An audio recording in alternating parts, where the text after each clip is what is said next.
ആ സീനിൽ റിയലായിട്ട് നമ്മുടെ കൂടെ ഉണ്ടായിരുന്ന ആർട്ടിസ്റ്റുകൾ പലരും കരഞ്ഞുപോയി. കാരണം ഇത്രയും നല്ലൊരു ഡ്രിങ്ക് മിസ്സായതിൽ അവർക്ക് എല്ലാവർക്കും അന്ന് ഗ്ലിസറിൻ ഇടാതെ നമ്മുടെ കൂടെ ഉള്ളവർ കരയുന്നത് ഞാൻ കണ്ടു. അറിയാതെ നിങ്ങൾ മാനേജ് ചെയ്താൽ കുഴപ്പമൊന്നുമില്ല. അതൊന്നും അറിയില്ല, കുഴപ്പമില്ല. ഫ്രണ്ടിലൊരു സൈഡ് റൂമുണ്ട്. അപ്പോൾ അങ്ങനെ മാനേജ് ചെയ്യാമെന്ന് വിചാരിച്ചു. പ്രസ്റ്റീജ് വളരെ പ്രഷ്യസ് ആയിട്ട് കൊണ്ടുവന്നാണ്. പ്രസ്റ്റീജ് ഡ്രിങ്കുമാണ്. കിരീടം പാലം, കിരീടം പലവ്യഞ്ജനക്കട, കിരീടം ജംഗ്ഷൻ, കിരീടം. എൻ്റെ വീട് കുറേ കാലം അറിയപ്പെട്ടിരുന്നത് കിരീടം ഷൂട്ട് ചെയ്ത വീടിൻ്റെ ഓപ്പോസിറ്റ് വന്നാൽ മതി ജഗദീഷിൻ്റെ വീട് മനസ്സിലാവുമെന്നാണ് പറഞ്ഞത്. അങ്ങനെ ലാൻഡ്മാർക്ക് കിരീടം ഉണ്ണി. കിരീടം ആ സിനിമയുടെ പേരിൽ തന്നെ കിരീടം ഉണ്ണി. ഉണ്ണി ദിനേശും എൻ്റെ ആത്മാർത്ഥ സുഹൃത്തുക്കളാണ്. ഉണ്ണി എൻ്റെ കൂടെ പഠിച്ചാണ്. ദിനേശ് അന്ന് വീഡിയോ കാസറ്റ് ലൈബ്രറി നടത്തിയിരുന്ന, ചാനൽ 12 എന്ന് പറയുന്ന ലൈബ്രറി നടത്തിയിരുന്ന ദിനേശ്. അങ്ങനെ ഒരുപാട് പടങ്ങൾ ദിനേശിൻ്റെ ലൈബ്രറിയിൽ നിന്നാണ് ഞാൻ എടുത്ത് കണ്ടിട്ടുള്ളത്. പിന്നെ അടുത്ത സംഭവം എന്ന് പറയുന്നത് സെബി. എൻ്റെ ആദ്യ കഥ ശ്രീനിവാസൻ തിരക്കഥയാക്കുമ്പോൾ അതിന് സംവിധായകനായി വന്നത് സെബി മലയിലാണ്. ഓടർദമ്മാവ ആളറിയാം എന്ന് എൻ്റെ ആദ്യ അല്ലെങ്കിൽ രണ്ടാമത്തെ ചിത്രത്തിൻ്റെ അസോസിയേറ്റ് ഡയറക്ടറായിരുന്നു. ആ രീതിയിലെല്ലാം തന്നെ ആത്മബന്ധമുണ്ട്. സെവനാർട്സ് വിജയകുമാർ എന്ന് പറയുന്ന വ്യക്തി തിരുവനന്തപുരത്തുള്ള നമ്മുടെ സുഹൃത്തുക്കൾക്ക് എല്ലാവർക്കും തന്നെ പ്രിയദർശൻ പരിചയപ്പെടുത്തി തന്ന വലിയ പ്രൊഡ്യൂസർ ആൻഡ് ഡിസ്ട്രിബ്യൂട്ടറാണ്. കലാഹൃദയമുള്ള ഒരു ഡിസ്ട്രിബ്യൂട്ടർ. എന്താ പറയുക, എ ട്രൂ ജെന്റിൽമാൻ. എല്ലാ അർത്ഥത്തിലും വളരെ സ്വീറ്റ് ആയിട്ടുള്ള ബിഹേവിയർ. ഏത് ടെൻഷനും, എന്ത് ടെൻഷൻ വന്നാലും അതൊന്നും മുഖത്ത് പ്രകടിപ്പിക്കാതെ ലെറ്റ്സ് സീ ജി വിൽ ദേഖേഗാ കോയി ബാത് നഹീ. വിദേശമായിരുന്നുകൊണ്ട് ഹിന്ദിയൊക്കെ ഒരുപാട് സംസാരിക്കും. ഹാജി എല്ലാത്തിനും ആരംഭിച്ചു. പിന്നെ മോഹൻലാലിൻ്റെ ജ്യേഷ്ഠൻ എൻ്റെ കൂടെ പഠിച്ചാണ് പ്യാർലാൽ. അന്ന് തൊട്ട് ആ കുട്ടിക്കാലം മുതൽ തന്നെ മോഹൻലാലിനെ എനിക്ക് അടുത്ത പരിചയമുണ്ട്. പ്രിയദർശനെ അറിയാം, MG ശ്രീകുമാറിനെ അറിയാം. അങ്ങനെ തിരുവനന്തപുരത്ത് തൈക്കാട് പ്രദേശത്തുള്ള എല്ലാവരും അറിയാം. രസകരമായിട്ടുള്ള സംഭവങ്ങൾ മണിയമ്പിള്ള രാജു പറഞ്ഞു. കിരീടവുമായി ബന്ധപ്പെട്ട ഒരു രസകരമായ സംഭവം എന്ന് പറയുന്നത്, എൻ്റെ വീട്ടിൻ്റെ അടുത്ത് ഉള്ള ഒരു കടയിലാണ് നൈറ്റിൽ ലാല് സേതുമാധവൻ ഉറങ്ങിക്കിടക്കുന്നത്. തിലകൻ ചേട്ടൻ വന്ന് ടോർച്ചടിച്ച് നോക്കുന്നത്. അതേപോലുള്ള ആ സീനുകൾ ഷൂട്ട് ചെയ്യുമ്പോൾ ഒരു വിദ്യാർത്ഥിയെ പോലെ ഞാൻ നോക്കി നിൽക്കുമായിരുന്നു. ക്യാമറാമാൻ കുമാറിൻ്റെ അതിവിദഗ്ധമായ ക്യാമറ വർക്ക്, ക്യാമറ ചലിപ്പിച്ചുകൊണ്ടിരിക്കുമ്പോൾ മോഹൻലാലിൻ്റെയും തിലകൻ ചേട്ടൻ്റെയും മുഖത്ത് മിന്നി മറയുന്ന വികാരങ്ങൾ ഒരു വിദ്യാർത്ഥി എന്ന നിലയിൽ, ഒരു തുടക്കക്കാരൻ എന്ന നിലയിൽ അത്ഭുതത്തോടെ, ആവേശത്തോടെ ഞാൻ നോക്കിക്കണ്ടിട്ടുണ്ട്. ആ മാർക്കറ്റ് ഫൈറ്റ് എന്നൊക്കെ പറയുന്ന ആ സമയത്തുള്ള ഗ്ലിസറിൻ ഇടാതെ തിലകൻ ചേട്ടനും മോഹൻലാലും ഒക്കെ അഭിനയിക്കുന്നത് കണ്ട് കോരിത്തരിച്ചിട്ടുണ്ട്.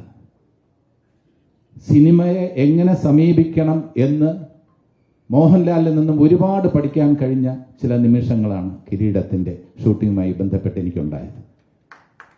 അതൊരിക്കലും മറക്കാൻ കഴിയില്ല. കാരണം എത്ര പെട്ടെന്നാണ് ആ മുഖത്തെ വികാരങ്ങൾ മിന്നി മറയുന്നത്. നമ്മുടെ കൂടെ അഭിനയിക്കുമ്പോൾ, സുരേഷിൻ്റെ കൂടെയും മജീദിൻ്റെ കൂടെ അഭിനയിക്കുമ്പോൾ ജോബിയിലായിട്ട് അഭിനയിക്കുന്ന സേതുമാധവൻ, സൈക്കിൾ പിടിച്ച് എന്നെ താഴെ തള്ളിയിടുന്ന സേതുമാധവൻ, സിറ്റുവേഷൻ അനുസരിച്ച് ആ മുഖത്ത് മാറുന്ന ഓരോ വികാരങ്ങളും, സേതുമാധവന്റെ മുഖത്ത് മിന്നി മറയുന്ന ഓരോ വികാരവും, ആദ്യത്തെ സീനിൽ സബ് ഇൻസ്പെക്ടറായിട്ട് വരുന്ന ആ അച്ഛൻ്റെ ആ സ്വപ്നം തകരുന്ന ആ സീനൊക്കെ നമുക്ക് സത്യം പറഞ്ഞാൽ വളരെ ഇമോഷണലായിട്ട്, ഇന്ന് കണ്ടായിരുന്നാലും ആർക്കും വളരെ ഇമോഷണലായിട്ട് മാത്രമേ കാണാൻ കഴിയൂ. ലോഹിതദാസ് എന്ന ആ വലിയ എഴുത്തുകാരൻ്റെ മനസ്സിൽ ഒരു സാധാരണക്കാരൻ സ്വപ്നങ്ങളുമായി ജീവിക്കുന്ന സേതുമാധവൻ നാളെ മകൻ സബ് ഇൻസ്പെക്ടർ ആവും, പോലീസ് ഫോഴ്സിൽ എന്നെക്കാളും ഉയർന്ന ഉദ്യോഗസ്ഥനായി മാറുന്ന സ്വപ്നം കാണുന്ന അച്യുതൻ നായരുടെ ആ സ്വപ്നം തകർന്നടിയുന്നത് കാണുമ്പോൾ ഏത് പ്രേക്ഷകന്റെയും മനസ്സറിയും, ഒരു നൊമ്പരമായി തന്നെ ഉണ്ടാവും. അത് ഒരു സാധാരണക്കാരൻ്റെ ആക്ഷൻ ചിത്രമാണ്. അത് ട്രൂ ടു ലൈഫ് ആക്ഷൻ പിക്ചറാണ്. അതിലെ ഓരോ രംഗവും എവിടെയും നടക്കാവുന്ന കാര്യങ്ങളാണ്. അതൊരു കലാസൃഷ്ടി എന്ന നിലയിൽ മാത്രം അല്പം എക്സാജറേഷൻ ഉണ്ടായിരിക്കാം. ബാക്കി എല്ലാം ട്രൂ ടു ലൈഫ് ഫിലിമാണ് കിരീടം.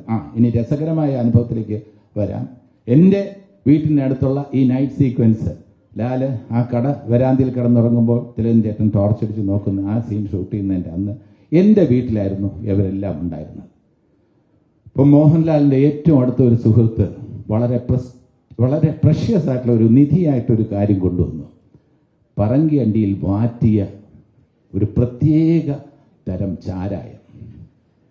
എൻ്റെ മദറിൻലോ എന്ന് പറഞ്ഞാൽ ഹെഡ് മിസ്ട്രസ്സായിട്ട് റിട്ടയർ ചെയ്ത ഒരു ലേഡിയാണ്, വളരെ സ്ട്രിക്റ്റാണ്. അപ്പോൾ ഞാൻ പറഞ്ഞു, അത് ആരും മദറിൻലോ അറിയാതെ നിങ്ങൾ മാനേജ് ചെയ്താൽ കുഴപ്പമൊന്നുമില്ല. അതൊന്നും അറിയില്ല, കുഴപ്പമില്ല, ഫ്രണ്ടിലൊരു സൈഡ് റൂമുണ്ട്, അപ്പോൾ അങ്ങനെ മാനേജ് ചെയ്യാമെന്ന് വിചാരിച്ചു. വളരെ പ്രഷ്യസ് ആയിട്ട് കൊണ്ടുവന്നാണ്, പ്രസ്റ്റീജ് ഡ്രിങ്കുമാണ്. അതിങ്ങനെ കൊണ്ടുവന്ന് Sree Seven Arts Vijayakumar, very tall handsome producer, distributor, ഇങ്ങനെ കൊണ്ടുവന്നിട്ട് അല്പ കോൺഫിഡൻസ് കൂടിയെന്ന് തോന്നുന്നു, ഇങ്ങനെ ഒന്ന് കൈ വീശിയിട്ടിട്ട് അത് വീടിൻ്റെ മുറ്റത്ത് തന്നെ ഇട്ട് പൊട്ടിച്ചിട്ട് അത് എങ്ങനെയാണെന്ന് അറിയില്ല, സെക്കൻഡുകൾക്കുള്ളിൽ അതൊക്കെ റിമൂവ് ചെയ്തു. പക്ഷെ എൻ്റെ മദറിൻ്റെ അകത്ത് നിന്ന് വന്നിട്ട്, കെമിസ്ട്രി അധ്യാപിക കൂടിയാണ്, ഇവിടെ സ്പിരിറ്റ് മണക്കുന്നുണ്ടല്ലോ. അപ്പം ഞാൻ പറഞ്ഞില്ല, സ്പിരിറ്റ് ഒന്നുമില്ല, തോന്നിയായിരിക്കുമല്ലോ. അല്ലല്ല, സ്പിരിറ്റിൻ്റെ സ്മെല്ല് എനിക്കറിയാം, ലാബിൻ്റെ സ്മെല്ല് എനിക്ക് അറിഞ്ഞൂടെ, സ്പിരിറ്റിൻ്റെ സ്മെല്ലുണ്ട് എന്ന് പറഞ്ഞിട്ട് അപ്പോഴും മദ്യമാണെന്നുള്ളത് അങ്ങനെ ഇമാജിൻ ചെയ്യുന്നില്ല. അതുകൊണ്ട് രക്ഷപ്പെട്ടു. പക്ഷേ ആ സീനിൽ റിയലായിട്ട് നമ്മുടെ കൂടെ ഉണ്ടായിരുന്ന ആർട്ടിസ്റ്റുകൾ പലരും കരഞ്ഞുപോയി. കാരണം ഇത്രയും നല്ലൊരു ഡ്രിങ്ക് മിസ്സായതിൽ അവർക്കെല്ലാവർക്കും അന്ന് ഗ്ലിസറിൻ ഇടാതെ നമ്മുടെ കൂടെ ഉള്ളവർ കരയുന്നത് ഞാൻ കണ്ടു. ഇതൊക്കെയാണ് രസകരമായിട്ടുള്ള അനുഭവങ്ങൾ. അപ്പോൾ ഇങ്ങനെ ഒരു ചിത്രം വർഷങ്ങൾക്ക് ശേഷം, Parvathy, thank you so much, പാർവതിയുടെ നേരിട്ട് വർഷങ്ങൾക്ക് ശേഷം കാണുന്നു. ബ്രില്യൻ്റ് ആയിട്ടുള്ള ഒരു പെർഫോമൻസ് പാർവതിയുടെയും ഉണ്ടാകും. ദേവി എന്ന് പറയുന്നത് ആ മുറപ്പെണ്ണിൻ്റെ വിചാരങ്ങൾ നമുക്കൊക്കെ സിമ്പതി തോന്നും. ആ കല്യാണം യാത്ര ഇങ്ങനെ പോകുമ്പോൾ മാറി നിന്ന് നോക്കുന്ന സേതുമാധവൻ, അത് ഏത് കാമുകൻ്റെയും ആ മനസ്സിലെ വ്യഥയൊക്കെ നന്നായിട്ട് വന്നിട്ടുണ്ട്. അപ്പോൾ കിരീടം എന്ന് പറയുന്നത് നമ്മുടെ മനസ്സിൽ ഏറ്റവും അധികം അഭിമാനത്തിൻ്റെ ഒരു പ്രതീകമാണ്. അതോടൊപ്പം നൊമ്പരത്തിൻ്റെയും കൂടെ ഒരു പ്രതീകമാണ്. നമ്മുടെ കൂടെ ഉണ്ടായിരുന്ന പലരും ഇന്ന് ഇല്ല, അതിൽ നമുക്ക് വളരെയധികം വേദനയുണ്ട്. പക്ഷേ അവരുടെ എല്ലാം തന്നെ പെർഫോമൻസുകൾ ഇന്നും നമ്മുടെ മനസ്സിലുണ്ടാവും. ഇത് ക്രിസ്ത്യാനിൻ്റെ ആയിക്കോട്ടെ, ശങ്കരാടി സാറിൻ്റെ ആയിക്കോട്ടെ, കൊച്ചിൻ അനീഫ്കയുടെ ആയിക്കോട്ടെ, അങ്ങനെ മാമുക്കയുടെ ആയിക്കോട്ടെ, എൻ്റെ അച്ഛനായി അഭിനയിച്ച ഒടുവിൽ ആശാൻ്റെ ആയിക്കോട്ടെ, അതെല്ലാം തന്നെ നമുക്ക് ഒരിക്കലും ശ്രീനാഥിൻ്റെ ആയിക്കോട്ടെ, ഇങ്ങനെ ഓരോരുത്തരുടെയും അവിസ്മരണീയമായ മുരളിയുടെ അഭിനയം. എനിങ്ങനെ പേരെടുത്ത് പറഞ്ഞാൽ അതിലെ ക്യാരക്ടേഴ്സാണ് നമ്മുടെ മനസ്സിൽ വരുന്നത്. ഹൈദ്രോസിൻ്റെ ആ നടന്നു വരുന്ന ആ മസിൽ കാണിച്ചിട്ടിങ്ങോട്ടുണ്ട്, ആ വരുന്ന കീരിക്കാടൻ ചപ്പ് എന്ന് പറയുന്ന ആ സംഭവത്തിൽ ജിമ്മൊക്കെ ആയിട്ട് വരുന്ന ഹനീഫ്കയുടെ ആ ഷൂട്ടിംഗ് സമയത്തുണ്ടായ ഇവരുടെ എല്ലാം തിക്കുറിശ് സാറിൻ്റെയൊക്കെ ആ നല്ല നല്ല നിമിഷങ്ങൾ, ഷൂട്ടിംഗ് സമയത്തുള്ള ആ നിമിഷങ്ങളൊന്നും തന്നെ നമുക്ക് മറക്കാൻ കഴിയില്ല. അങ്ങനെ നമ്മുടെ മനസ്സിൽ, പ്രേക്ഷകരുടെ മനസ്സിൽ മായാത്ത മുദ്ര പതിപ്പിച്ച കിരീടം ഇന്ന് മലയാള സിനിമയുടെ കിരീടമായി ഇന്നും നിലകൊള്ളുന്നു എന്നുണ്ടെങ്കിൽ, ഒരു ക്ലാസിക്കായി നിലകൊള്ളുന്നു എങ്കിൽ, അതിൻ്റെ ശില്പികൾ അഭിനന്ദനം അർഹിക്കുന്നു. മലയാള സിനിമ അവരോട് കടപ്പെട്ടിരിക്കുന്നു. നന്ദി. Thank you so much.